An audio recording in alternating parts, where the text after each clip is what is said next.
Brian, I remember driving down Columbia Parkway, talking about the starting of what became Crossroads as if it was yesterday. I just remember my reaction to that. I think probably my reaction was two things. One was I thought, this is crazy. This is never going to happen. And then my second reaction was, oh no, I think it is going to happen, and this is going to totally mess with my life. I just wasn't sure what that was going to mean, but I knew that something was going to be different moving forward.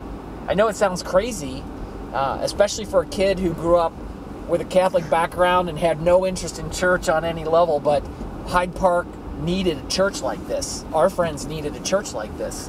There were two early levels of awesome for me in kind of what I saw God starting to do. And kind of the first level of awesome, like you mentioned, was when I found there was a place where people like me could come and have their spiritual journeys kind of respected and their questions kind of honored, and they could be met at kind of along their journey. And there were people like me that were coming and finding a connection there.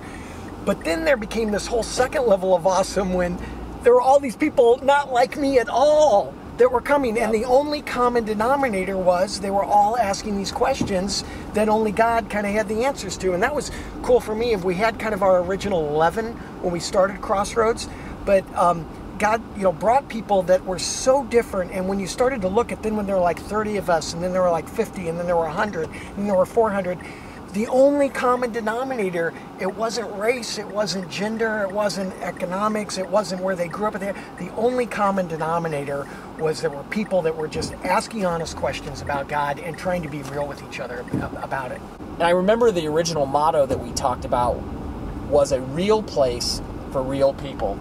That whatever question you had, it was fair game. You could ask it. There was nothing fraudulent going on. We didn't care about people's money. We cared that they would come to know Jesus Christ, because Jesus Christ, when we came to know Him, He transformed our lives. And that was radically different from religion.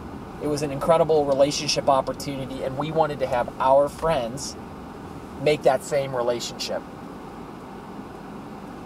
I will never forget the first day I saw somebody on my street that I had invited walk through the door of Crossroads. I'll never forget Matt and Julia, who lived across the street from us, and we had invited them, didn't know if they were going to come, and then all of a sudden Sunday I'm standing in the lobby of People's Middle School, and then all of a sudden Matt and Julia walk through the door. And I'm like, wow, we talked about it in strategy and in theory, but wow, and then that they responded to it, and it was something that really kind of meant something in their life.